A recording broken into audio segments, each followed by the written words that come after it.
তোমার কি সেই কথাটা মনে নেই যে আমাদের ক্যাপ্টেন আমাদেরকে কি বলেছিল, যদি এখানে তোমাকে বাঁচানোর জন্য আমাকে নিজের জানও দিতে হয়, তাতেও যাতে আমি কোনো দ্বিধা না করি।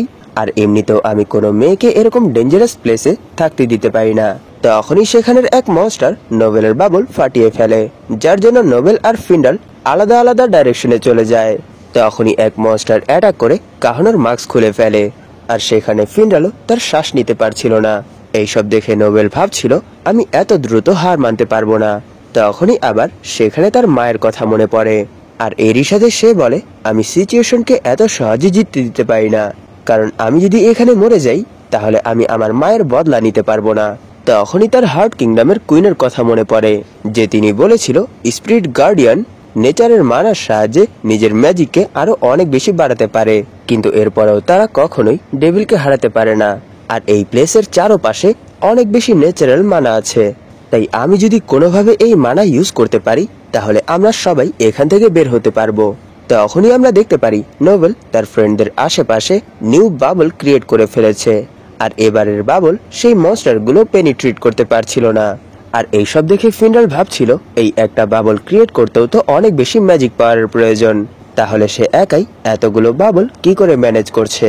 তখন কাহানো বলে সত্যি এটা তো অনেক বেশি অ্যামেজিং, আর আমি সবসময় এই জিনিসটা জানতাম যে তুমি অনেক বেশি অ্যামেজিং নোবেল। তখন নোবেল বলে তোমাদেরকে এভাবে প্রবলেমে ফেলার জন্য আমি তোমাদের কাছে ক্ষমা চাচ্ছি, আর এখন যেহেতু আমরা একটু সেফ প্লেসে আছি তাহলে চলো সেই গার্ডিয়ানকে খোঁজা যাক।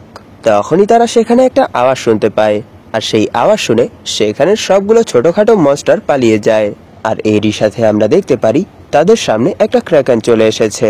তাকে দেখে কাহানো বলে ক্র্যাকান এই সির প্রোটেক্টর, আর সেই এখানে সবগুলো ক্রিয়েচারকে সেফ রাখে। এটা শুনে ফিন্ডাল বলে তাহলে এই সময় এই ক্র্যাকান এখানের গার্ডিয়ানকে সেভ করছে।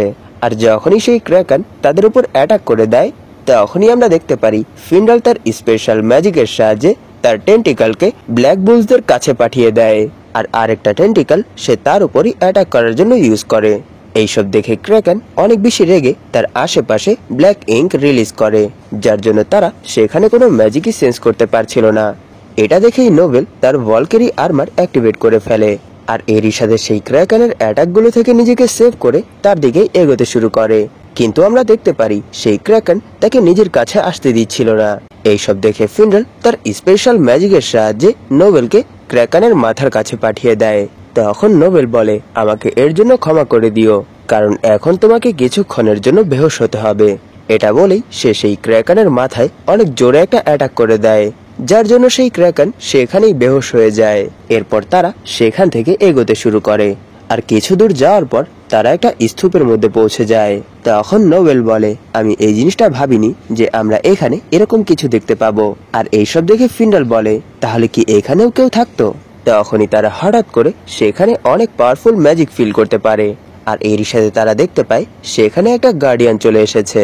তাকে দেখে নোবেল বলে তার ম্যাজিক ফিল করে তো মনে হচ্ছে যে সে অনেক বেশি রেগে আছে। আর সেখানে ফিন্ডাল বলে আমার তো মনে হচ্ছে সে আমাদেরকে এখানে ভয় দেখানোর ট্রাই করছে।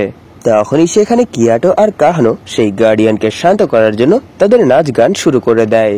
আর কিছুক্ষণ পর আমরা দেখতে পাই সেই গার্ডিয়ান ধীরে ধীরে শান্ত হচ্ছে, আর এরই সাথে তার বডির ভেতর থেকেই তার বাচ্চাও বের হয়ে আসে।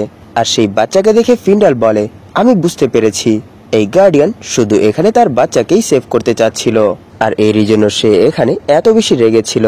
এইসব শুনে নোবেল বলে এর মানে আমরা এই পর্যন্ত যাদের সাথে ফাইট করেছি তারাও শুধু এই গার্ডিয়ানের বাচ্চাকেই সেভ করার ট্রাই করছিল। ও এখন আমি বুঝতে পেরেছি, এই পর্যন্ত আমি যেই মিউজিকটা বারবার শুনছিলাম সেই মিউজিকটা একটা লরি ছিল। তখনই আমরা দেখতে পারি যখনই সেই গার্ডিয়ান নোবেলকে টাচ করে তখনই নোবেল তার মাকে দেখতে পায়। আর এই জিনিসটা দেখার সাথে সাথেই নোবেল সেই গার্ডিয়ানকে জিজ্ঞেস করে এর মানে আপনি কি আমার মাকে জানতেন। তখনই সেই গার্ডিয়ান তার ম্যাজিকের সাহায্যে আশেপাশের সবকিছুই আবার ঠিক করতে শুরু করে দেয়। আর এইসব দেখে নোবেল কাঁদতে শুরু করে, আর সেখানে নোবেলকে কাঁদতে দেখে কিয়াটো জিজ্ঞেস করে তুমি কি ঠিক আছো। তখন নোবেল বলে হ্যাঁ আমি পুরোপুরি ঠিক আছি। আর এরই সাথে সে ভাবছিল আমার মনে হয় আমার মা এখানে অনেক আগেই এসেছিল, কিন্তু আমার এখানে আসতে অনেকটা দেরি হয়ে গেছে। কিন্তু আমি এই জিনিসটার জন্য অনেক বেশি খুশি যে অন্ততপক্ষে আমি এখানে তো আসতে পেরেছি। তখনই সিন শিফট হয় আর আমরা দেখতে পাই তারা সবাই আবার সারফেসে চলে এসেছে। আর এরই সাথে সেখানে কিয়াটো আর কাহানো ব্ল্যাক বুলসের মেম্বারদেরকে তাদের হেল্প করার জন্য শুকরিয়া আদায় করছে। তখন আস্থা বলে, এখন তোমরাও ঠিকঠাক তোমাদের ঘরে ফিরে যাও আর তোমাদের গ্র্যান্ডপাকে আমাদের হাই বলো। তখন কিয়াটো বলে, যখন সবকিছু ঠিক হয়ে যাবে তখন তোমরা আমাদের সাথে দেখা করার জন্য আবার এসো, আর সেই সময় আমরা সি গডেসকে প্রপারলি ওয়েলকাম করব। তখন কাহানো বলে, ঠিক আছে, তাহলে আমরা নেক্সট টাইম আবার ডাবল ডেটে যাব। এটা শুনে নোবেল অনেক বেশি ব্লাশ করতে শুরু করে দেয়, কিন্তু আস্থা এর জন্য রাজি হয়ে যায়। আর তখনই আমরা দেখতে পারি সেখানে ফিন্ডাল নিজেকে কন্ট্রোল করার অনেক ট্রাই করছে।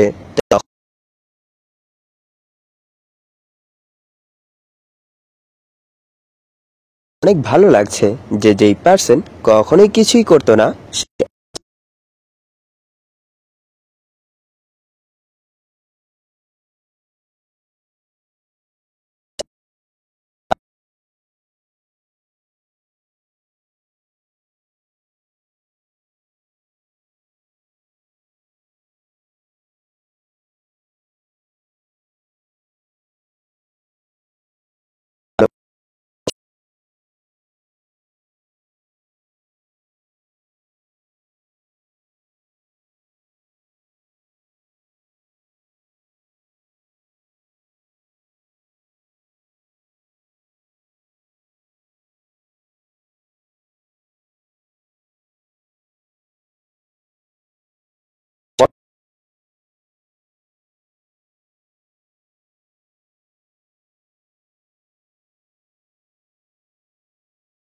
পরের এপিসোডে।